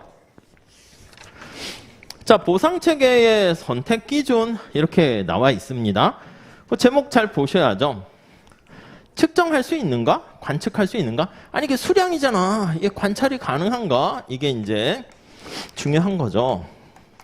관찰 가능성. 아니면 거기 뭐 측정 가능성이라고도 썼는데 같은 말이에요. 측정 가능성. 물론 관찰하고 측정을 할 수 있어. 그런데 그 관련된 비용이 너무 많이 들면 그거는 이제 관찰 못한다 이렇게 보는 거죠. 내가 시험 문제를 풀 수는 있어. 이제 제한된 100분 내에 썼을 때 그게 이제 고득점 이렇게 되는 거지. 원래는 100분 안에 해야 되는데 내가 150분 동안 썼다. 그럼 그거는 사실 못 푼 거랑 똑같은 거죠. 그러니까 이제 관찰하는데 들어가는 비용이 너무 많이 들면 그건 관찰 못하는 거랑 똑같아요. 그런데 뭐 거기까지는 뭐 그냥 보시고 내용 좀 볼게요. 자, 보상체계 기준은 근로자들이 생산한 생산량이 쉽게 관측할 수 있는가의 여부에 따라서 달라진다. 쉽게 관측이 가능하면 관측하는데 비용이 별로 들지 않으면 그러면 요 수량을 가지고 하는 것이고요. 이게 쉬워, 이지해. 그러면 어디로 간다? 요게 되는 것이고 어려워. 이렇게 되면 요거는 시간급으로 간다. 이렇게 보시면 되겠습니다. 자, 그래서 거기 예를 간단히 드는 것도 괜찮습니다. 교과서에 그냥 있었던 예죠. 생산된 바지의 수량, 뭐 수확된 딸기의 상자 수와 같은 개수급이 적절하고 뭐 바지, 딸기 이것도 그냥 똑같이 그냥 하세요. 나는 좀 다르게 배로 할까? 뭐 바나나로 할까? 뭐 그러지 마세요. 근데 잘들 그거는 암기하시되 너무 그게 편해 아셨죠? 그러니까 채점자들도 뭐 그냥 그 책을 번역하신 분이 하거나 하면 그거 참고를 해서 보는데 딸기 바지 하면요. 그 사례도 그게 딱 보이면 이 친구 그거 책 보고 잘 했겠네 이런 느낌이 든다고요. 그래서 괜히 이상한 거 하지 마시고 그리고 대학 교수나 소프트웨어 생산팀의 근로자들은 관찰 가능성과 측정 가능성이 어렵고 그러니까 시간급이 적합하다 이렇게 보시면 되겠고 어떻게 보면 이게 같은 말이야. 같은 말인데 그래서 나눠서 써주셔도 되죠. 감시 비용 이렇게. 그러니까 답안지 쓸 때 이렇게 목차 잡는 거는 이게 늘리기 위해서 잡는 것도 있고 요거 따로따로 포인트 점수 주세요 하는 것도 있어요. 이거를 만약에 목차를 안 잡고 문장으로 써서 관찰 가능성의 여부와 뭐 시간 비용을 뭉뚱그려 써버리면은 그걸 이제 채점하는 분이 그걸 발견해내면 한 문장 한 달러 안에 둘 다 썼군. 이러면 좋은데 빨리 읽는단 말이야. 이게 스킵해서 읽는다고요. 그러니까 답안지를 대각선으로 쫙 읽을 가능성이 많아요. 거기다 손도 못 대. 제가 채점할 때는 그래도 나름 뭐 이렇게 흔적도 남길 뿐만 아니라 이렇게 밑줄 치면서 좀 그래도 꼼꼼히 보거든요. 근데 실제 채점하시는 분들은 이게 이렇게 봐요. 특히 이게 학부에서는 좀 그래서 계산 문제도 많고 그러는데 대학원으로 더 올라가고 막 이럴 때는 그때는 더 빨리. 그러니까 이제 제 같은 경우에도 대학원 할 때 시험을 보잖아. 한 40명이 뭐 미시경작 보면 교수님이 시험지를 가져가세요. 그러면 30분 끝나가지고 성적이 교수님 연구실 앞에 붙어요. 뭐야 이거? 그러니까 이제 첫 번째 아예 계산 못한 애들은 다 뭐 D나 F 줬겠죠. 그러니까 이제 거기서 한 40명 중에서 한 10명은 그냥 거의 D나 F. 그리고 나머지 친구들은 답안지 딱 보면 빈 공간이 많잖아. 그럼 뭐 그냥 이렇게 대충 점수 이렇게 탁탁 주면서 B. 그 나머지는 딱 보면 A. 이렇게 분류가 된단 말이야. 그러니까 거듭 말씀드리는 것처럼 답안지를 딱 넘겼을 때 교수님 느낌이 부분적으로 점수를 부여해서 줘요. 그렇지만은 꽉 차 있네 이런 느낌이 들어야 되거든. 그러니까 이런 것들을 부각시키려고 그래서 이제 목차를 잡는 거예요. 안 잡고 교수님께서 야 다른 친구 답안지 채점하는 것보다 이 친구 답안지 보는 게 내가 더 힐링되네.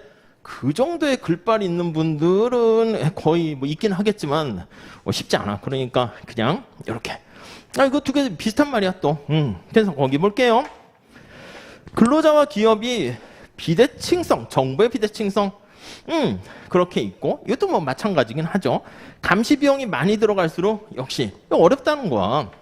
감시 비용이 작아. 그러면 쉽게 눈으로 알 수 있어. 바지 개수 셀 수 있잖아. 근데 감시 비용이 커, 많이 들어. 이렇게 되면 당연히 또 이렇게 간다. 이게 이제 기본적인 내용입니다. 자, 그 정도 보시고요. 자, 그리고 두 번째 달러. 감시에는 일정한 비용을 수반하게 되는데 개수급을 선택하는 경우에는 지속적인 감시를 해야 되는데 시간급을 선택할 때는 적어도 단기에는 감시를 할 필요가 없게 된다라는 특성이 있죠. 다음 두 번째 볼게요.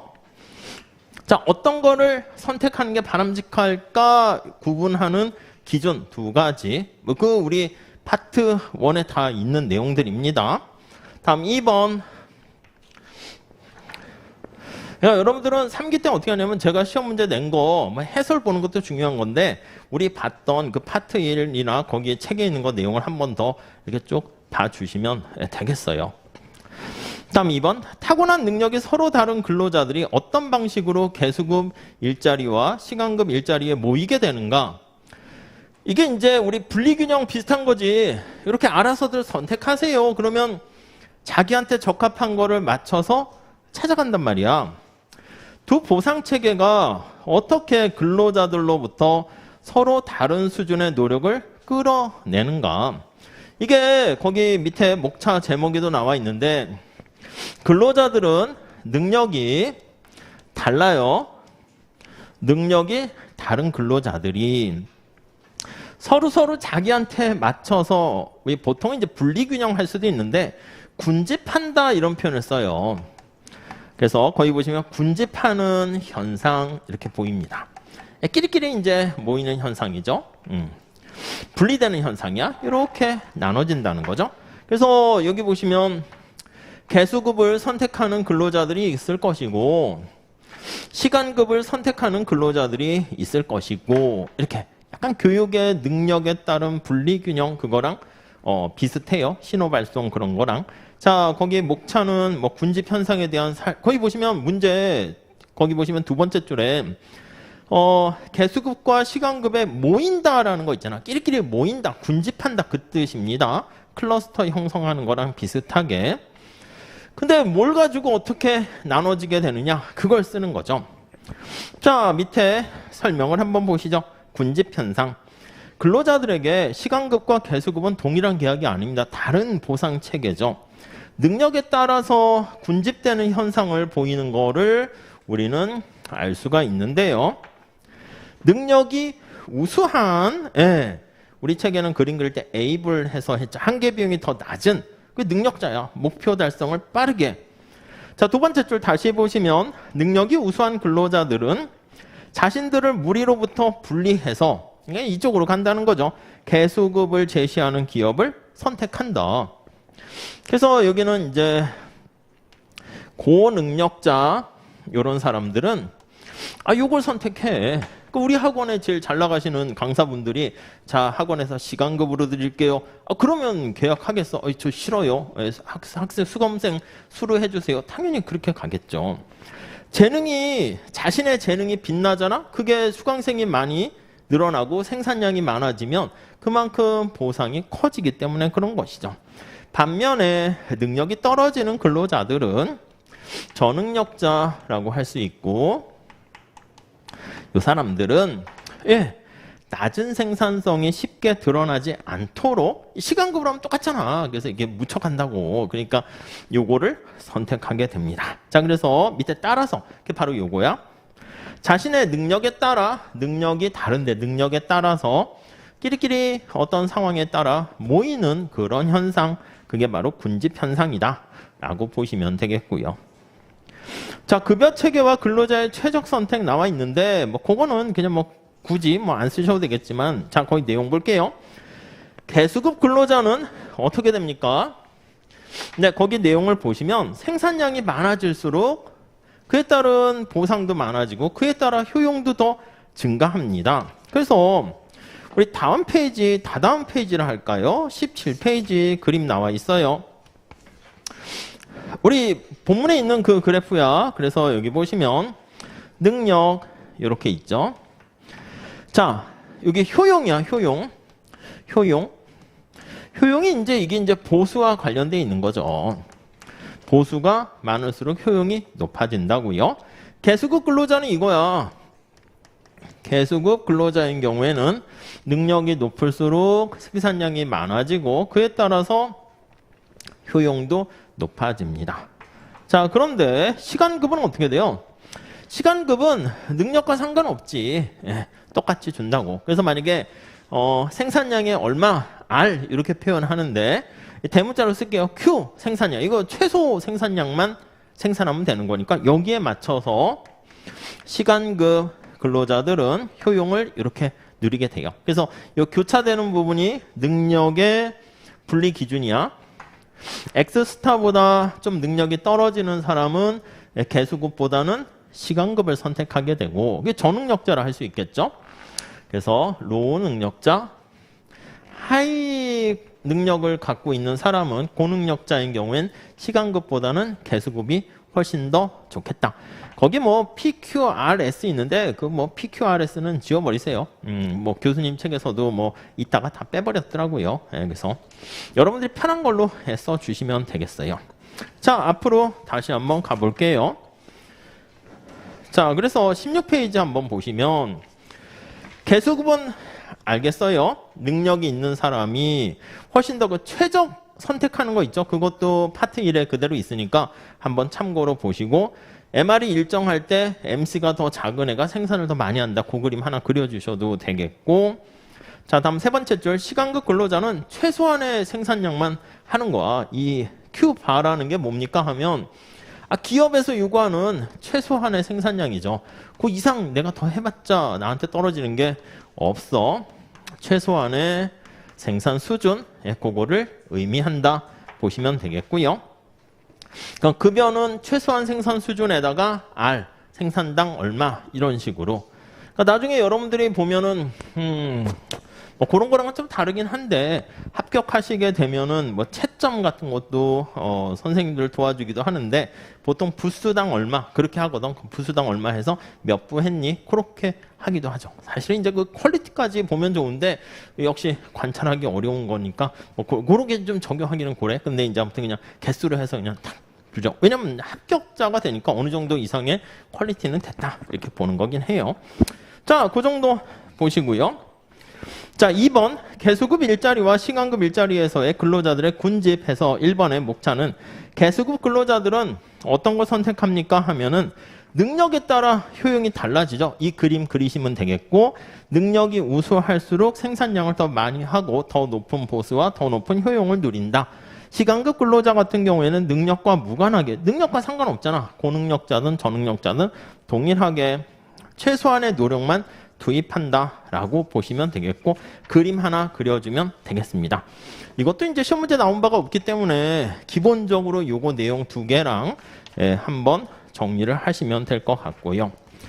자, 근데 우리가 봤을 땐 그러면 야, 능력 있는 애들을 끌어들이고 하는 거는 개수급이 좋은 거 아니야? 시간급으로 하면 이게 좀 뭐야 능력 발휘도 못하고 사람들의 인센티브 유인도 없잖아.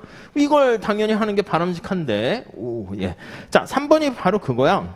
개수급이 근로자들로부터 더 많은 노력을 끌어낸다면 왜 기업들이 이 보상 방법을 쓰면 좋은데 현실에서는 이러한 보상 방법을 언제나 적용하는 게 어려울 수가 있을까? 요거에 대한 얘기입니다. 아시겠죠?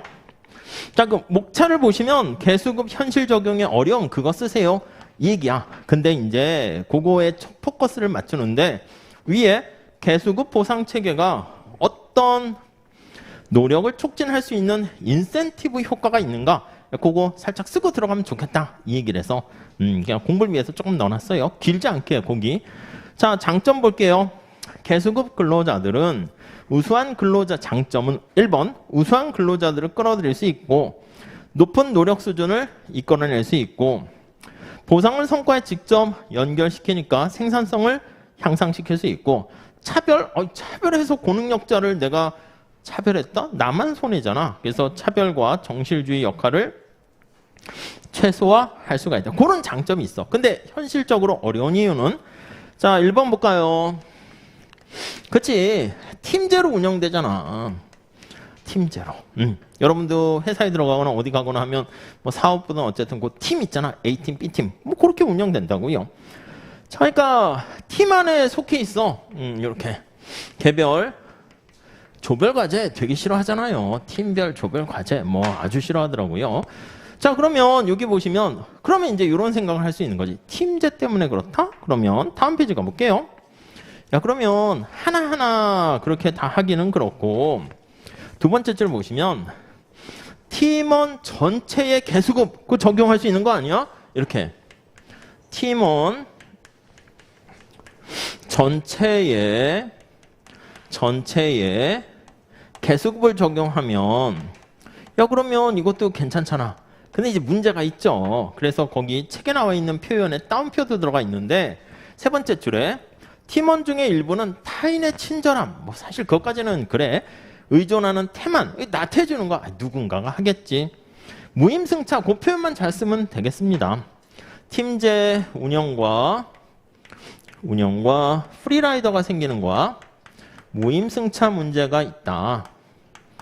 그래서 이제 현실에서는 적용하기가 어렵다. 아시겠죠? 그러니까 뭐 제목 정도만 딱딱딱. 그러니까 우리 노경이 좋은 점 뭐냐면 그렇게까지 복잡한 그래프나 표 이런 게 있지는 않아요. 그러니까 이런 그래프는 다 그래프 보는 경제학적 원리잖아. 근데 이제 뭐 X축, Y축에 뭐가 있나? 뭐 경영학 그림도 그런 거긴 하지만 그림만 잘 먼저 보시고 이해하시면 금방 떠오르고 이런 것도 제목 정도만 보면 내용 자체가 그렇게 복잡하지는 않은 거니까 내용은 한 두세 줄 이렇게 진짜 쓸 수가 있습니다.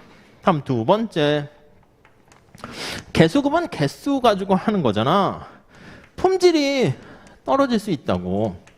품질 저하 문제. 야, 그럼 품질도 체크하면 되잖아. 아니, 품질의 퀄리티를 보기가 관찰 가능성이 떨어진다니까. 그러니까 우리 보통 이제 앞에서 얘기했던 것처럼 대학 교수님들이 얼마나 열심히 연구 활동에 매진하는가.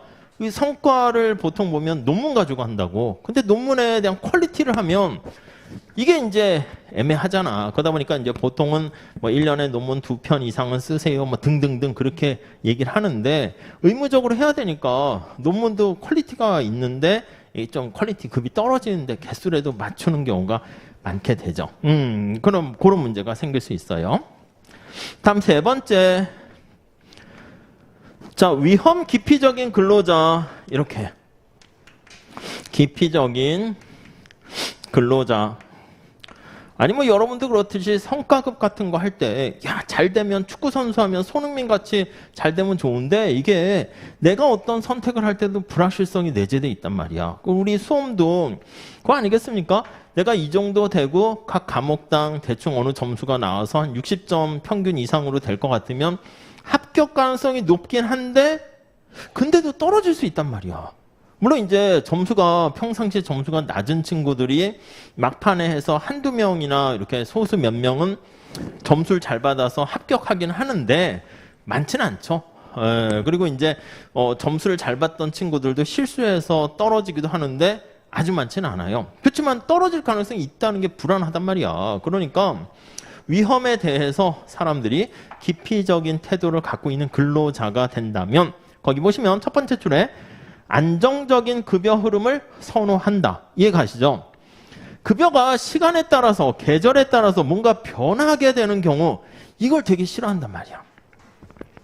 그러니까 우리 시험은 좀 알 수가 없어요. 그 외국에 있는 뭐 미국이나 이런 시험은 문제은행식으로 해서 어느 정도 되면 뭐 이 정도 비슷하게 뭐 이렇게 뭐 테스트 뱅크에서 나오니까 객관식도 그렇고 뭐 그렇긴 한데 우리 시험은 특히 2차 시험 같은 경우는 이게 얼마나 어떻게 할지 모르고 상대평가잖아. 그러니까 이거는 나만 잘했다고 붙는 게 아니라 남이 또 못해야 돼. 그러다 보니까 좀 그 불확실성이 크죠. 그러니까 사실 그것 때문에 스트레스를 많이 받는 거야. 이게 우리가 뭔가 차곡차곡 수행평가처럼 이렇게 해가지고 쌓아 올려가지고 학점 뭐 대학교 4년 동안 만약에 다닌다면 그 총점 평균 내가지고 딱 하면 예측 가능성이 어느 정도 되면 그 뭔가 사실은 좀 더 스트레스는 덜 받을 수 있는데 근데 이거는 뭐 이렇게 당일날 시험 망치게 되면 뭐 사실 근데 모든 게 다 뭐 그렇죠. 자, 그 정도 정리하시고 다음 네 번째 톱니 효과라고 합니다. 톱니 효과. 이 톱니 효과는 이제 경제학에서 가끔 등장하는데 이게 비가역성을 얘기합니다. 올라갈 때랑 내려갈 때는 한번 탁 올라가는 건 괜찮은데 내려가지지 않는 뭐 그런 건데 여기서는 어떻게 풀었으면 되냐면 거기 첫 번째 줄 그거대로 한번 보시죠. 근로자들의 효율성과 숙련도가 향상됩니다. 그러면 생산성이 향상되는데 두 번째 줄 밑줄 치면 되겠죠. 앞에 거는 그냥 뭐 머릿속에 넣기도 그러고 생산성이 올라가면 그게 보수로 연결이 돼야 되는데 그렇지 않을 수가 있다는 것이죠. 그러니까 이게 뭐냐면 느낌이 고용주 입장에서 보면 아니 내가 열심히 일을 했는데 목표 세우잖아 회사에서 기대치가 자꾸 상승해. 그러니까 이게 스트레스를 받아요. 뭐 어려서부터 열심히 잘 공부했더니 부모님이나 주위에서 기대치를 자꾸 올리는 거야. 그럼 이제 그거를 계속 기대에 부응하려고 그러면 나는 막 계속 하루하루가 더더욱 힘들어지게 되는 거죠. 그러다 보니까 이제 발생하는 문제가 되겠죠. 그러니까 우리가 이제 그런 거 있잖아. 자기가 열심히 해서 한 만큼 잘 되는 것도 있는데 운도 따르거든. 그러니까 우리가 이제 보통 보면 야구나 축구 보면 신인상 이거 있잖아. 신인상 같은 경우 보면 기대치가 한껏 올라가.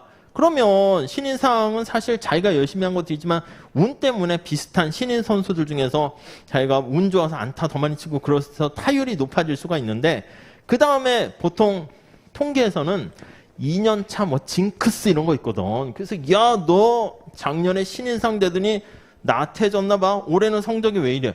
아니요, 올해도 열심히 하는데 작년에 운이 좀 더 좋아가지고 몇 개 더 맞고 안타 더 맞은 건데 평균으로 간 거거든. 근데 이제 사람들이 봤을 땐 기대치가 올라가니까 떨어지면 뭐야? 눈높이가 올라간 거죠. 그러다 보니까 이렇게 그러니까 거기 나와 있는 것처럼 경영진은 세 번째 줄 보세요. 개수급 근로자가 더 많은 노력을 투입해서 기업에서 기대한 것보다는 성과가 더 좋게 달성한 거야. 그 다음에 경영진 아이고 이거 쉬운 일이었구만 이렇게 생각해가지고요. 다음에는 개수율을 더 낮추. 그러니까 개수율이 더 낮아지게 되면 그럼 내가 그 정도의 보수를 달성하려면 더 뼈빠지게 일을 해야 될 가능성이 생기게 됩니다. 그런 것들 때문에 개수급 자체 얘가 현실에 적용하기 어려운 점이 있다. 그렇게 정리하시면 되겠어요. 자, 이렇게 우리가 좀 제가 뒤에도 문제를 정리해 드릴 테니까 그렇게 해서 한번 보시고 시험 보시고 뭐 그렇게 정리하시면 되겠어요. 우리 그 파트 3 내용 좀 살짝 한번 가보도록 하겠습니다. 우리 교재 642페이지 파트 3 우리 교재 있죠? 없으신 분 없으시겠죠? 거의 제 수업 들으신 분들이니까. 거기 뒤에 약간 뭐라고 할까? 어떤 교수님은 이렇게 모의고사 보고 예전에 봤었던 모의고사를 또 나눠주거나 뭐 등등 하시는 분도 있는데 뭐 그것도 괜찮아요. 근데 어쨌든 뭐 제가 그런 것들 다 이렇게 섞어가지고 할 테니까 또 우리 책에 이렇게 다 들어가 있거든. 그러니까 몇 개 중요한 포인트를 다시 한번 짚어드리면 살짝 그거 보시고 그냥 복습을 다양하게 하시면 되겠습니다. 뭐 한 5문제만 풀어보도록 할게요. 자, 642페이지로 한번 가보세요. 자, 1번 문제예요. 페이지 642. 아이디어만 보고 그냥 살짝 그냥 이런 거구만 하고 넘어가셔도 되겠습니다. 표현이 좀 애매한데 정부는 자녀의 육아와 관련한 지원을 한대요. 정부가 이제 또 개입을 하는 거죠. 정부가 육아와 관련한 지원을 한다고 합니다. 육아 보조금을 통해서 보조금을 지원하려고 한대. 네. 근데 두 가지가 있어요. 근데 이거는 책에 있는 내용 그대로니까 그걸 압축하다 보니까 의사 전달이 잘 안 될 수 있으니까 이거대로 그냥 머릿속에 암기하셔도 됩니다. 하나는 고정 비용을 감소시키기도 합니다. 애를 키울 때 애 한 명당 얼마 비용이 들어가겠죠. 두 자녀면 뭐 등등등 이렇게 들어갈 것이고 그런 방법이 있고 이게 약간 소득보조 비슷한 느낌이야. 육아의 시간당 비용을 감소시키는 시간당 비용을 감소 이렇게 두 가지. 그러니까 이거는 뭐 교과서에 있는 거니까 그냥 머릿속에 그림 형태 암기해서 그대로 쓰시면 되겠어요. 이런 것들을 만약에 이제 그냥 처음 봤다 그러면 고민을 해서 해야 되는데 그래도 아직까지는 우리 시험은 교과서에 있는 것들 내는 것이고 이것도 이제 우리 요즘 보는 교과서 아닙니다. 옛날 우리나라 교수님들 교과서니까 가볍게 보세요. 의의는 그냥 뭐 넘어가시고 육아 보조금의 효과 나와 있는데 육아 고정비용의 감소 효과 한번 볼게요. 육아 관련해가지고 첫 번째 줄에 보시면 육아 관련 비용은 고정비용의 성격을 지니는 경우가 많이 있습니다.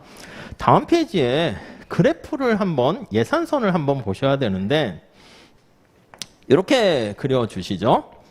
여기 여가 뭐 C라 써도 되고 소득 이렇게 있어요. 자, 그래서 이제 내가 그러니까 이렇게 이해 안 하셔도 되지만 그냥 이렇게 그냥 살짝 받아들이세요. 뭐 그냥 거기 보시면 A라고 돼 있는데 24시간이나 할게요. 뭐 주당 얼마 이렇게. 내가 만약에 그냥 직접 아기를 본다 할게요. 원래 이제 경제학적으로 보면 기회비용까지 고려하면 뭐 같은 얘기긴 하지만 이렇게 비용을 줄이니까 이렇게 약간 뭐냐면 스파이크 모형을 응용한다 이렇게 보시면 되겠어요. 스파이크 모형의 응용 이렇게 보시죠. 스파이크 모형 기억나시죠? 그러니까 보조금이 이렇게 있는데 일을 안 하면 이렇게 보조해주는 약간 이런 형태라고 생각하시면 되겠어요.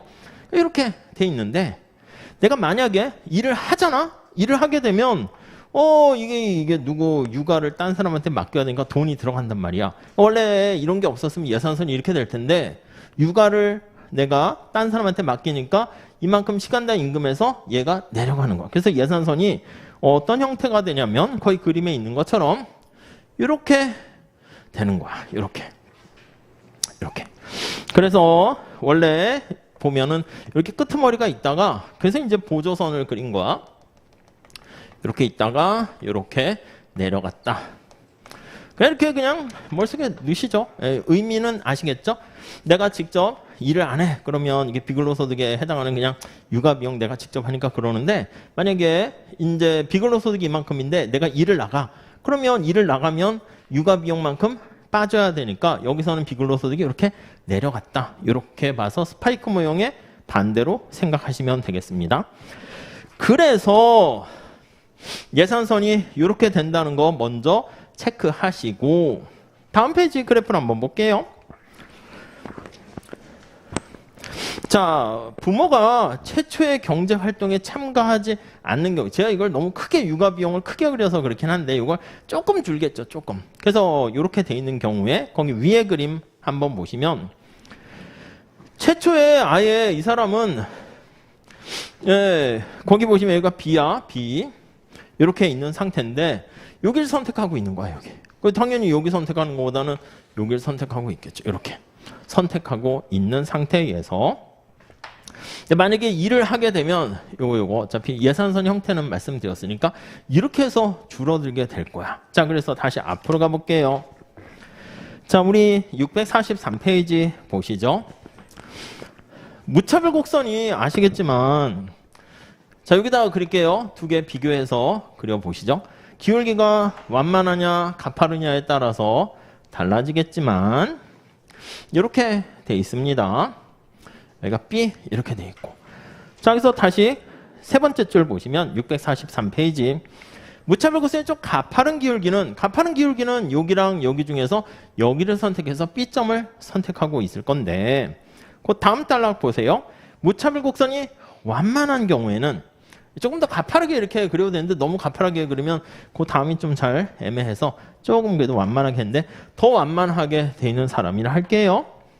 그럼 요 점을 선택하는 경우보다 요 점을 선택하는 게 좀 억지스럽긴 해요. 이게 너무 올렸어. 그래서 이렇게. 그 다음 페이지에 가보시면 그림이 두 개 있는데 하나는 요거, 하나는 이거 이렇게 돼 있는 거예요. 여긴 B점 이렇게. 자, 그래서 정리를 다시 해보면 아니 좀 무차별곡선이 가파른 사람은 됐어. 돈보다 나 육아 이걸 선택한다고. 근데 육아 보조금으로 다시 643페이지 세 번째 줄 보시죠. 네 번째 줄. 자, 육아 보조금으로 인해 가지고 육아의 고정비용이 제거된다면 밑줄 치세요. 정부가 고정비용이 이렇게 애 키우는데 들어가는 비용을 줄여주는 거야. 그러면 이게 다시 육아 비용만큼 보상을 해주니까 여기서부터 이렇게 올라간다고요. 이렇게. 그래서 일부러 이렇게 한 거야. 이렇게 된다면 그럼 어떻게 된다? 예산서는 평행하게 밖으로 이렇게 이동해서 여기까지 이동을 하는 거죠. 그러니까 이만큼 비용만큼 다 보조를 해주는 거야. 수직거리만큼 보조해 주는 거죠.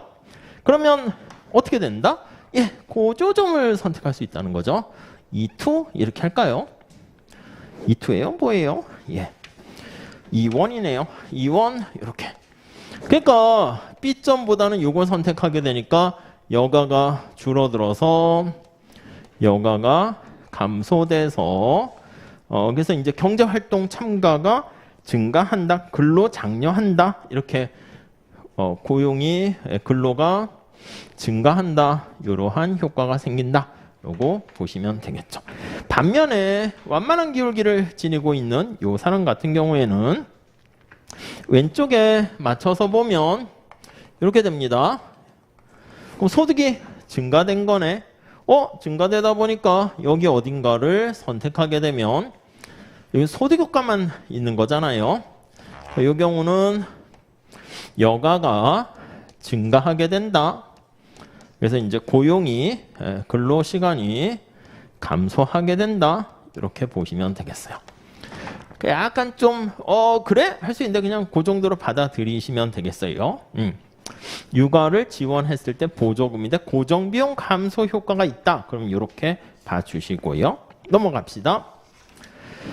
반면에 육아에 이게 나올 수 있는 케이스가 뭐 그렇게 많지는 않은데 교과서에 있는 케이스들은 전부 다 설명을 드리니까 딱 이게 나오면 이렇게 써야지 해서 기본적인 써야 될 거는 쓰시고 그게 됐어. 근데 시간이 좀 남았어. 그럼 거기다 플러스 알파로 자기가 좀 뭔가 실력 발휘하는 거는 괜찮다고. 근데 이 써야 할 거를 만약에 안 쓰고 막 실력 발휘하게 되면 채점하는 사람 입장에서는 이 정해진 이렇게 요 정도 이렇게 쓰면은 점수 줘야지 했는데 그게 어긋나면은 첫 번째는 엄청나게 우수한 그 진짜 막 뭐 그냥 획을 긋는 그러한 답안지일 수 있는데 그걸 이제 딱 포착하면 천재를 알아볼 수 있는 그런 교수님이 돼버리면 그거는 괜찮은데 보통 못 알아보는 경우가 많아요. 그러니까 이건 뭐지? 이상하게 썼구만. 이렇게 딱 읽었는데 뭔가 잘 와닿지 않으면 느낌이 뭐냐면 뭐가 있는데 그건가? 그게 아니라 천재인가 이게 아니라 바보구만. 아무 얘기 막 써놨구만. 이렇게 느낄 수가 있다고. 그렇기 때문에 뭐 그냥 기존에서 꼭 써야 할 거를 쓰면서 너무 이렇게 감점당하지 않는 그거를 유지하면서 플러스 알파. 어떻게 보면 어렵죠? 그렇게 보시면 되겠어요. 자, 다음에 2번. 육아의 시간당 비용 감소입니다. 예산선의 형태 나와 있는데 고정비용 얘기는 안 하려고 첫 번째 줄에 고정비용이 없는 경우를 봐서 자, 정부 고조금으로 육아할 때 시간당 비용이 감소했어. 이거니까 임금이 증가하는 건 똑같습니다. 그래서 오른쪽 보세요. 그러면 여간데 아예 비근로소득이 없는 걸로 해서 이렇게 했습니다. 그럼 예산선만 잘 보시면 되겠죠. 이렇게 있다가 예산선이 어떻게 됩니까? 이렇게 변하는 거야. 이렇게. 그래서 우리가 볼 거는 이렇게 시간당 비용이 감소하게 되면 임금률이 증가한 거랑 시간당이니까 똑같다. 이렇게 보시면 되겠고 그럼 위에 그림 보면 이제 두 사람인데 A와 B 두 명으로 해놨습니다. A는 바로 여기야. A는 무차별 곡선이 요 A라고 쓸까요? 그렇게 해서 이렇게 되는 거. 이거는 이제 UA 이렇게 되는 건데 A라는 사람은 어떻게 돼? 대체효과, 소득효과 이렇게 판단해야 되고요. 그 바로 밑에 한번 볼게요. 자, 645페이지 첫 번째 줄. 이미 일하고 있는 사람의 경우에는 그게 A야. 이미 일하고 있는 사람이니까 보조금은 바람직한 근로시간에 서로 반대 방향으로 작용하게 되는 대체효과, 소득효과 써주시면 되겠고요. 그러나 다음 이미 경제활동에 참가하고 있지 않는 사람의 경우에는 그 B라고 합시다. 여기 B라고 할게요. B. B는 이렇게 무차별선 이렇게 거기 그림이 이렇게 있죠. 이렇게 돼 있는 거야. 이런 경우는 어떻게 됩니까? 거기 두 번째 줄이 B야. 집으로 가져오는 임금 인상이 경제활동에 참가, 그러니까 원래 얘는 일 안 하고 있었잖아. 근데 무차별 곡선이 이렇게 돼서 요점으로 가게 되니까 여가가 줄잖아. 그래서 이때는 네, 경제활동 참가를 더 하게 된다. 임금률이 올라가면 경제활동 참가 증가. 그거랑 똑같이 보시면 되겠습니다. 그리고 또 하나의 그림에 그려 있어요. 교과서. 근데 그냥 둘로 나눠서 하는 것도 괜찮아요. 이미 근로하고 있는 경우, 이미 근로하지 않고 있는 경우 해서 보시면 좋은데 우리는 복습할 때는 하나의 그림에 그려서 그냥 빨리빨리 넘어가도 괜찮을 것 같습니다. 자, 넘어갑시다. 그 다음에 2번. 다음 페이지가 보시면 그러니까 이렇게 할 거야. 근데 조금 속도는 좀 빠르게 할 겁니다. 오늘 하는 것보다. 오늘은 이제 더 간만에 이렇게 하는 거라서 제가 좀 그런 건데 아마 문제에 대한 뭐 총평을 한 40분 정도 하고 이 책 가지고 좀 부연 설명할 만한 것 좀 하고 그렇게 할게요. 자, 2번. 정부는 자녀 양육 보증 프로그램을 제공하려고 한다. 첫 번째 프로그램은 가정에 좀 표현이 그런데 자녀를 방치하는 부모에게 아무튼 자녀를 지금 키우지 못하는 거야. 그 밑줄 치세요. 필요한 양육비의 일부만 지급한다. 그러니까 약간 느낌이 뭐냐? 꼭 필요한 만큼만 지급을 하는 거야. 약간 이게 그래서 최저 뭐 생활 수준을 유지해 주는 최저임금 그거 제도랑 비슷해요. 그래서 그림을 한번 볼게요. 첫 번째 프로그램의 예산서는요. 자, 이렇게 있는 상태에서 아니 자녀를 양육하는데 최소한 이만큼의 소득이 필요하다 할게. 이만큼. 여기가 소득이에요. 근데 취지는 그거야. 그래서 이제 더 길게 좀 풀었어서 이 의미가 와닿게 해야 되는데 잘 안 와닿을 수 있는데 그 느낌만 보세요. 자녀를 방치하고 키우지 못하는 부모에게 양육비의 일부만 지급하는데 부모가 돈을 잘 벌어. 그럼 됐어. 그냥 네가 버는 소득에서 해. 이렇게 되는데 소득 수준이 낮은 사람한테는 아니 자녀를 키우는데 이만큼 돈이 필요하단 말이야. 이만큼 최소한. 그러니까 아예 소득이 없어. 그럼 이만큼 지원해주고 소득이 많으면 약간 부의 소득세 비슷한 거지만 감소하는 게 아니라 이만큼에 맞춰서 요건 기울기가 빵이잖아. 요거. 임금률이 그래서 거기 보시면 위에서 세 번째 줄 보시면 선분 CD는 임금률이 빵. 이거는 예산선이 수평이잖아. 이 기울기가 W인데. 그러니까 이제 아예 이만큼 보조해주고 그냥 최소한 이렇게 맞춰서 여기까지는 이렇게 해주는 제도. 그게 프로그램 첫 번째 되겠습니다. 자, 해설 보면 굴절돼 있고요. 646페이지 가보시면 일정 소득 수준까지는 최소한의 소득 보장, 최저소득 보장제도 그거랑 같은 말이에요. 우리가 보통 보면 최저소득을 생계비를 위한 보장을 해줍니다. 최저소득 보장제도와 유사, 이제 그거를 이제 육아와 관련된 양육비를 이만큼 필요하니까 그만큼 보조해 주는 거예요. 그 그림만 잘 보시면 돼. 다음 두 번째 프로그램 볼까요? 두 번째 줄. 소득 수준에 상관없이 일정액만큼의 양육보조금을 추가합니다. 그러니까 여기다 그냥 한꺼번에 그릴게. 아니 소득 수준에 상관없이 밑줄 치세요. 그러니까 소득이 있든 없든 그냥 똑같이 공평하게 지원해 주는 거야.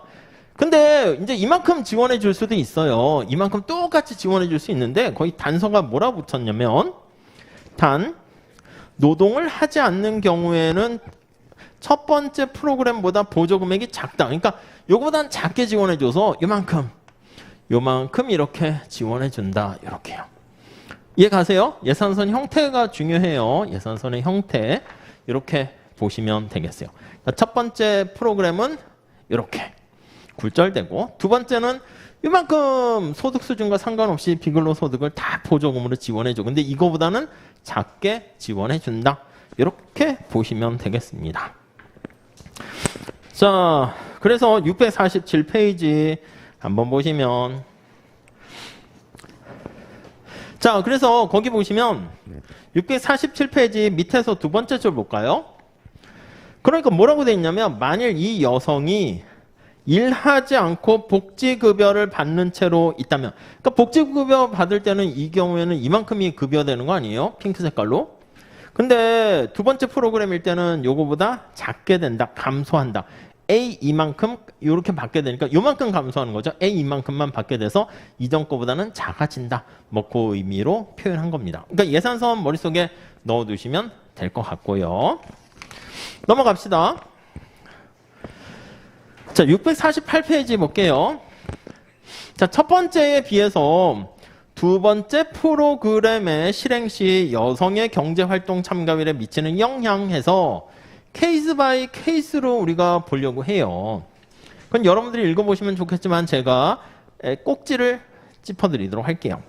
자, 어떻게 볼 수 있냐 하면 거기 C점 하나 찾으시고 여기가 C점 이렇게 찍으시고 거기 C로 돼 있죠. 648페이지 그림. 그 다음 우리가 이제 일반적인 선택을 할 때 여기 선택할 수 있으니까 A점, B점 이렇게 하도록 합시다.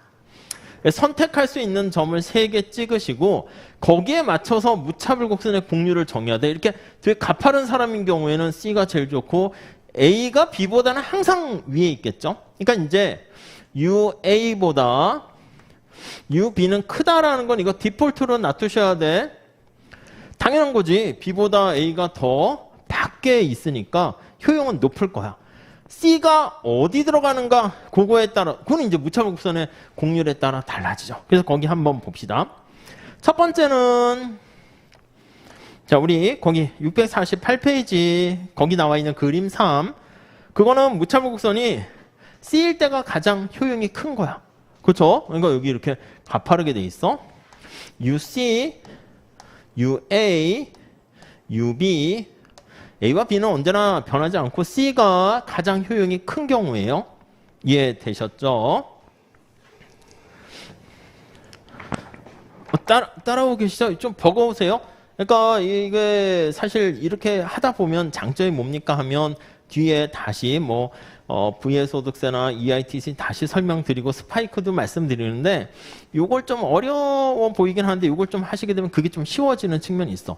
근데 이게 정하셔야 되는데 저는 이거 자체 하다 보니까 앞에 것도 준비가 안 됐는데 그러면 어떻게 한다? 이걸 하는 게 아니라 그냥 우리가 했던 GS 1기랑 뭐 2기까지도 그런데 그걸 먼저 하고 오시라는 뜻입니다. 그럼 3기 안 들어도 됩니까? 근데 우리가 사실 좀 애매하게 말씀드리기가 뭐한 게 시험을 계속 봐야 돼. 스트레스 받으면서. 그리고 이제 시험을 자꾸 보셔야지. 그리고 이제 가능한 한 온라인 하시는 분들이 온천반이 더 많긴 한데, 오프라인이나 이런 데 나오셔가지고 이렇게 막 옆에 친구는 잘 쓰는데 나는 잘 못 쓰고 짜증나긴 하는데, 그러면서 반성하면서 자꾸 또 그거 따라가려고 하다 보면 이제 실력이 향상되는 거죠. 자, 그래서 저기 그림. 나타나면 이렇게 돼 있는 거지. 이렇게 있어가지고 이렇게 그려주셔야죠. 이렇게 그려서 우리가 한 것처럼 여기가 C, 여기가 A, 여기가 B.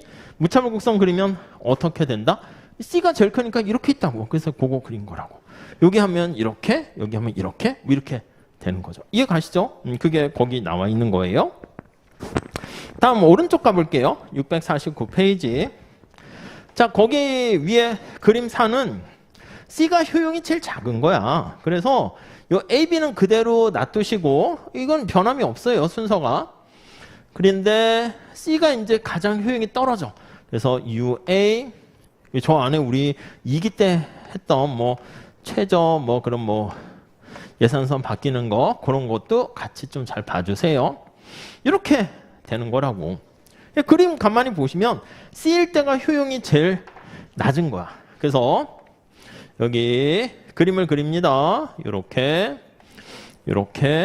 그리고 여기 또 이렇게 똑같은 거야. 형태 같게 그리고 있죠. 자, 그러면 점을 찍어. 여기가 C. 망했다. 아무튼 망했죠. 이렇게 하면 A, B 이런 꼴이 되는데 C가 가장 효용이 낮아야 돼. 그럼 어떻게 해야 됩니까? 어쩔 수 없지. 이거를 X할 수 없으니까 A가 제일 좋고 B가 그 다음이고 이렇게 해야지. 이게 U자로 꺾어지면 안 되긴 해요. 근데 이렇게 그려도 교수님이 애교로 봐준다고. 아이고 이것도 C가 효용 제일 낮은 걸로 하려고 이렇게 됐군. 근데 그렇게 아셨죠? 그건 이제 두 번째 그림이 되는 것이고 세 번째 볼게요. 세 번째 뭐가 남았을까?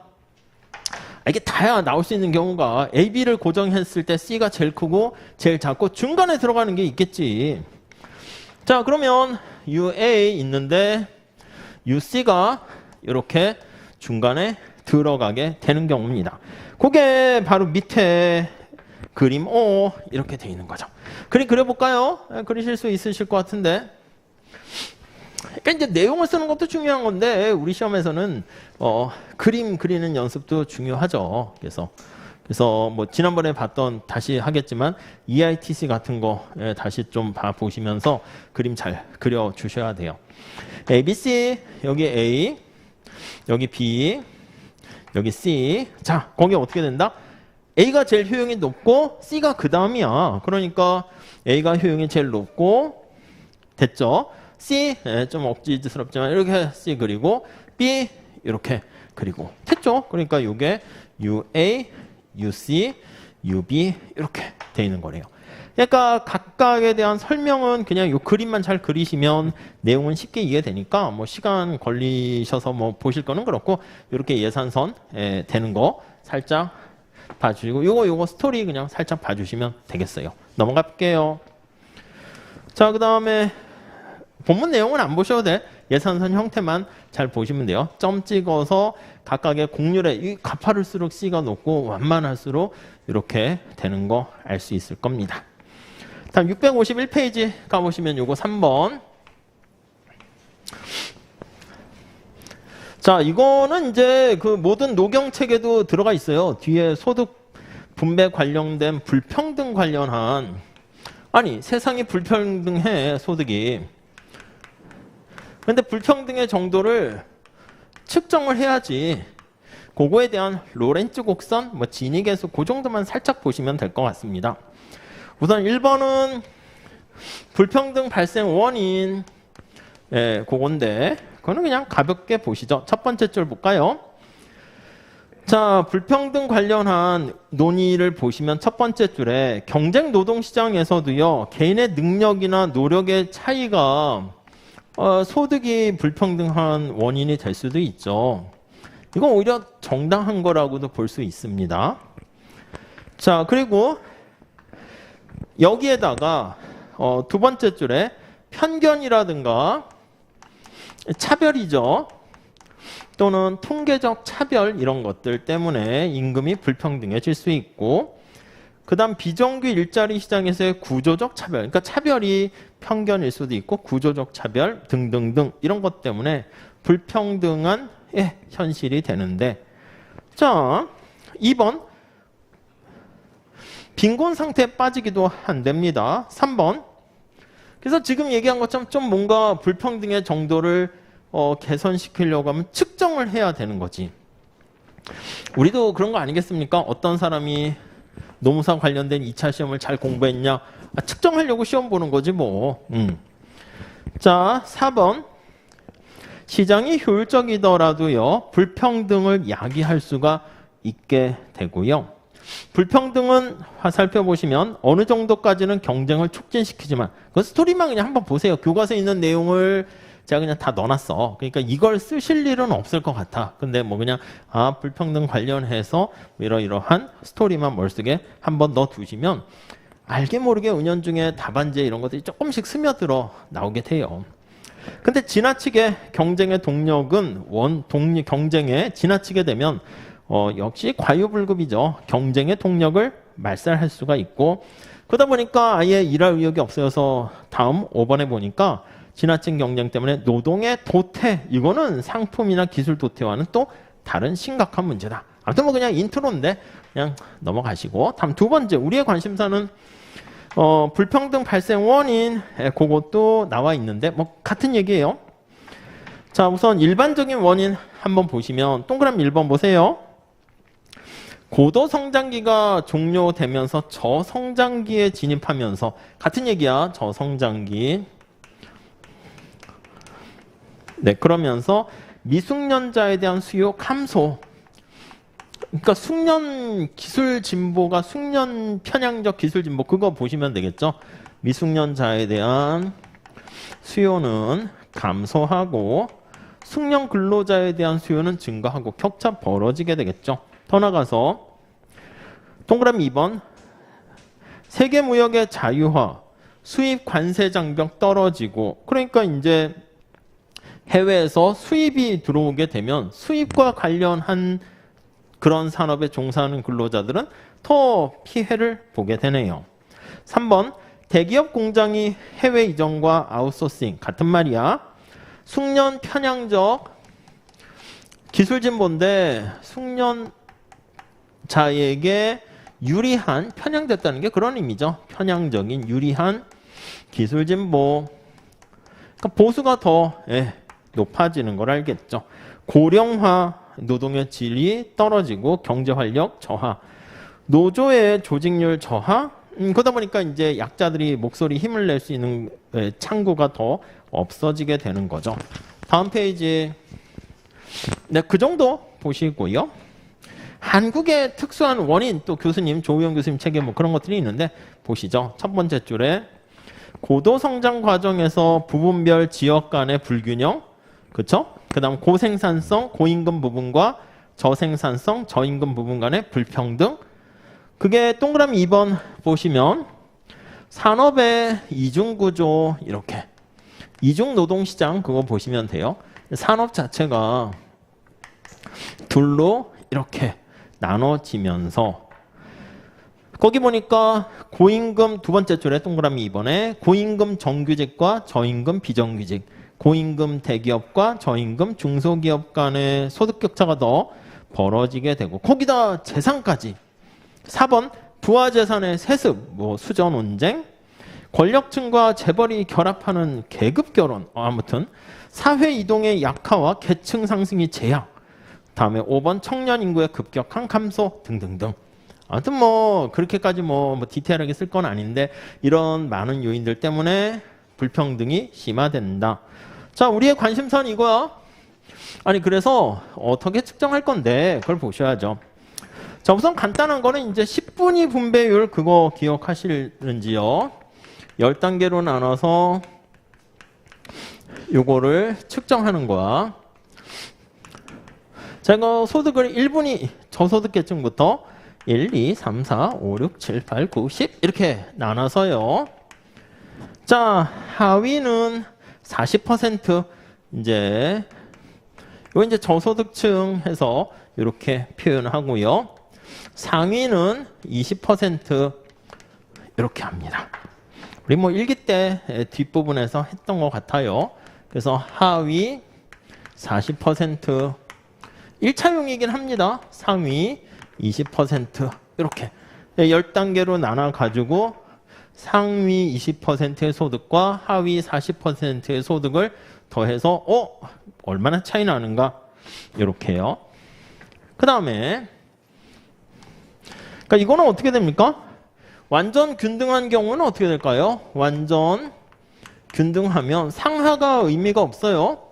그러면 하위 40% 사람들의 소득은 아니 100원을 100명의 사람이 놀아갖는다 그러면 40원이고요. 이건 상하 의미 없으니까 20원 이렇게 돼서 그러면 20분의 40 이렇게 돼서 2 이렇게 될 것이고 세상이 완전하게 불균등한 그런 상황이다라고 하면 그럼 상위 20%가 모든 소득을 다 갖고 있는 거야. 그럼 여기가 이제 100 이렇게 되는 거니까 하위 40%는 소득이 없어요. 빵 이렇게 되겠죠.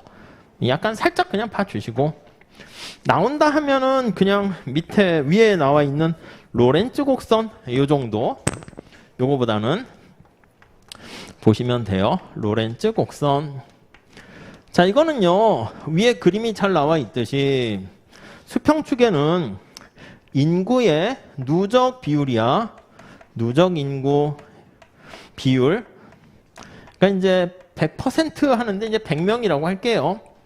자, 이거 수직축에는 소득의 누적 점유율, 누적된 소득 이렇게 보시면 100원 놀아갔는다 할게요.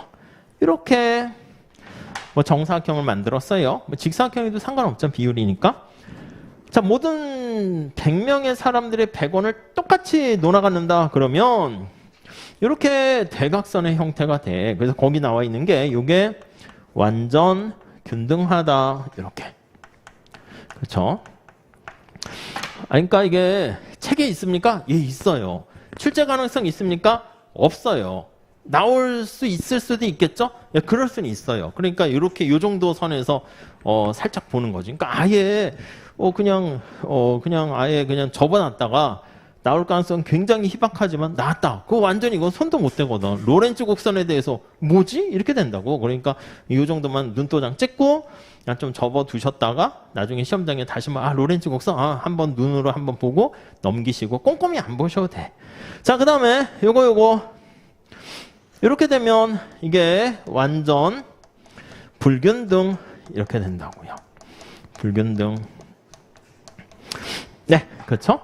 아니 99명의 사람들이 돈이 하나도 없어. 그러니까 다 빵원이야. 그러니까 주머니에 돈이 없고 나머지 1명 사람이 돈을 다 가지고 있죠. 우리가 흔히 뭐 상위 소득 1% 사람들이 아니면 10% 사람들이 전체 소득이 얼마를 갖고 있냐 뭐 이런 거 볼 수 있어요. 그래서 여기다가 이렇게 대각선을 중심으로 해서 이렇게 호 모양을 그릴 수 있겠죠. 그래서 이 호가 화살같이 생긴 이게 이렇게 갈수록 이제 더 평등해진다. 이렇게 보시면 되겠어요. 자, 그런데 문제가 있어요. 로렌츠 곡선은 교차가 되면 이제 판단이 애매해. 지금 교차가 안 되는 상황이니까 주황 색깔이 가장 평등하고 이게 이 대각선에서 멀어질수록 불평등해지는데 교차시는 판단이 어렵죠. 왜냐면 여기 그려보시면 그림이 여기서 이렇게 있고 노랑이가 이렇게 있으면 아니 노랑이 교차되는 이전에서는 노랑이가 더 평등한데 교차되는 이유는 하양이가 평등하니까 이게 좀 판단이 애매해. 그래서 우리가 요거와 관련한 대안으로 나오는 게 진위계수. 여기까지만 하시면 돼. 로렌츠 곡선과 진위계수 여기까지만 하시면 될 것 같습니다. 요거는 그냥 가장 기본적인 거니까 신문에서 나오는 그런 거에서 그냥 참고로 보시고 얘네 둘. 진위계수는 뭔데? 진위계수는요. 어떻게 하냐면 여기 나와 있는 거를요. 거기 위에 그림에 나와 있듯이 알파 플러스 베타분의 알파 이렇게 해서 면적으로 하는 겁니다. 알파 플러스 베타니까 요거 삼각형의 면적이죠. 요거야 요거. 이게 알파 베타 하면 이게 삼각형 면적. 알파니까 알파는 요 호 이렇게 되는 거 알 수가 있습니다. 자, 그러면 완전 균등한 상황 어떻게 되나 볼게요. 요렇게 돼 있는 상황에서 완전 균등은 이게 대각선에 타닥 붙는 거 아니야? 이해 가시죠?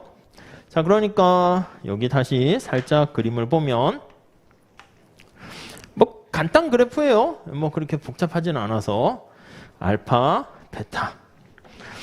자, 근데 완전 균등은 이게 대각선에 타닥 붙으니까 알파가 초생달인가? 이 초생달 모양이 없어지죠. 그러니까 여기 보시면 완전 균등일 때는 알파가 빵 이렇게 된단 말이야. 알파가 빵이면 어떻게 돼? 분자가 빵이니까 빵 이렇게 되겠죠. 진위계수는 빵. 완전 불균등하면 어떻게 돼? 완전 불균등은 완전 불균등이다 이렇게 되면 여기 녹색깔 연두색깔 같이 이렇게 되겠죠. 그러면 완전 불균등이면 얘 호가 이렇게 간다고요. 그럼 얘가 이렇게 잡아당겨서 이렇게 되면 베타가 빵이야. 베타가 빵. 이 삼각형이 다 알파가 될 거야. 베타가 빵이면 알파분의 알파 해서 1 이렇게 되겠죠. 베타가 빵이니까 진위계수는 1 이렇게 될 겁니다. 아셨죠? 그래서 이 정도만 봐주시면 될 것 같습니다. 그래서 거기 3번에 진위계수 알파 플러스 베타분의 알파 있고요. 4번 정도만 체크하시죠. 완전 균등 상태에서는 알파가 제로, 진위계수 빵. 완전 불균등 상태에서는 베타가 제로, 진위계수 1. 0과 1 사이 이렇게 돼서 우리가 이제 소득분배 불평등 관련해서 신문 뭐 기사 같은 거 우리 시험과는 거리가 멀지만 진위계수가 점차 커지고 있다. 지금 이런 상태에 대해서 어떻게 되는가? 클수록 불평등이 심해진다라고 보시면 되겠죠.